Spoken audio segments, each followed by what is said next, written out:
अस्सलाम वालेकुम दोस्तों।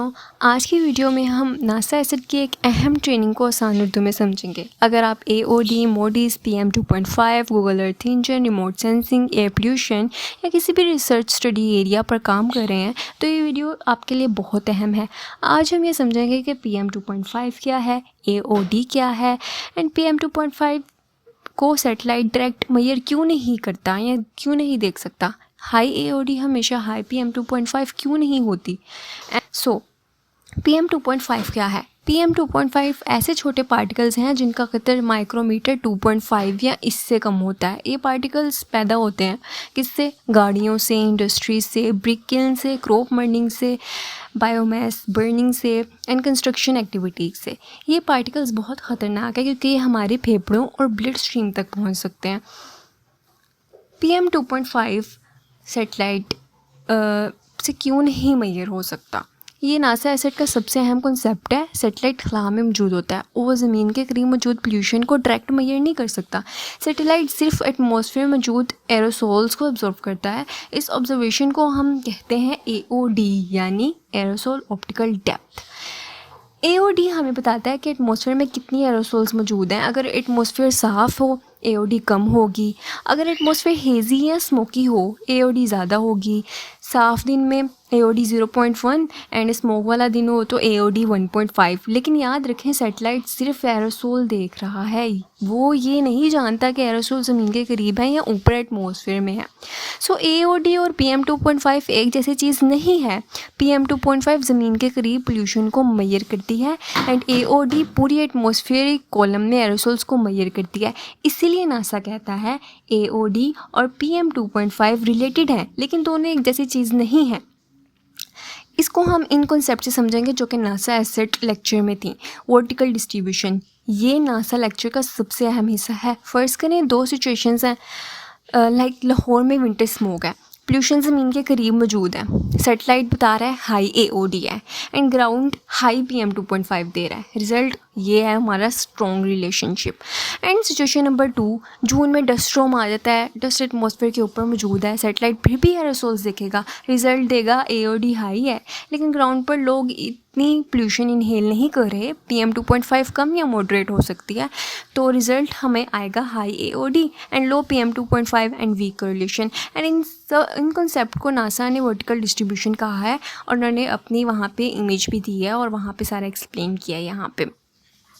अब सेकंड है ह्यूमिडिटी इफ़ेक्ट। विंटर लाहौर में ह्यूमिडिटी बहुत ज़्यादा होती है, पार्टिकल्स पानी एब्जॉर्ब कर लेते हैं, वो बड़े नज़र आने लगते हैं और वो PM 2.5 की जगह PM 10 बन जाते हैं। सैटेलाइट समझता है कि एरोसोल्स बहुत ज़्यादा हैं, AOD बढ़ जाती है, लेकिन PM 2.5 हमेशा इसी प्रोपोर्शन में इंक्रीज़ नहीं करती। इसीलिए विंटर में AOD और PM 2.5 का रिलेशनशिप कमज़ोर हो सकता है, तो इसको हम वीक कोरिलेशन कह सकते हैं। So third one is boundary layer effect. Boundary layer atmosphere का वो हिस्सा है जहाँ हम रहते हैं।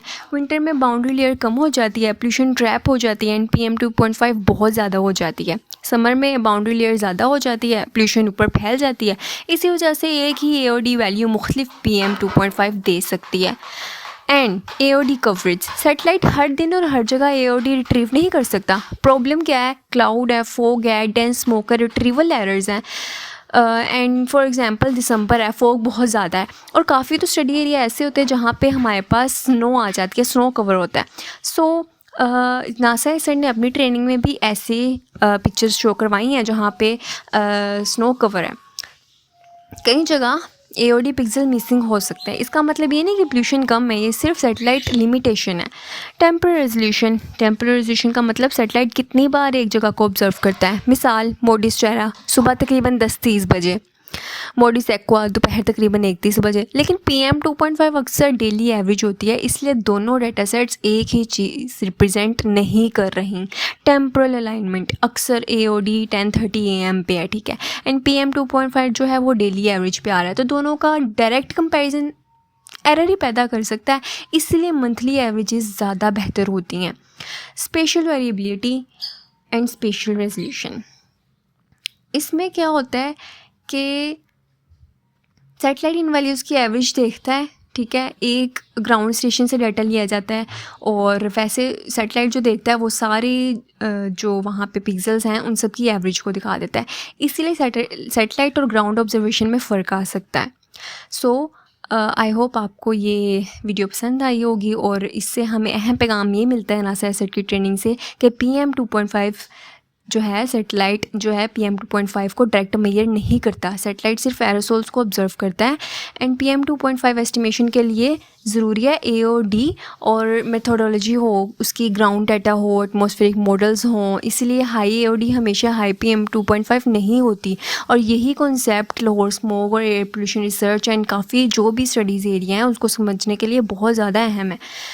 अगर आपको ये वीडियो पसंद आई है तो सब्सक्राइब, लाइक और शेयर ज़रूर कीजिएगा और अगली वीडियो में हम ये सीखेंगे कि अगर ये सारी मेथोडोलॉजी होनी चाहिए और इस तरह से PM 2.5 डायरेक्टली AOD से मेजर नहीं किया जा सकता, तो नेक्स्ट वीडियो में मैं आपको ऐसा प्रोडक्ट बताऊंगी जो सेम यही मेथड्स यूज़ करके PM 2.5 को एक्यूरेटली एस्टिमेट करता है और वो हम अपने रिसर्च के लिए, अपने थीसिस के लिए एंड अपने बहुत से स्टडी एरिया वर्क के लिए यूज़ कर सकते हैं। अभी के लिए अल्लाह हाफिज़। Thank you so much.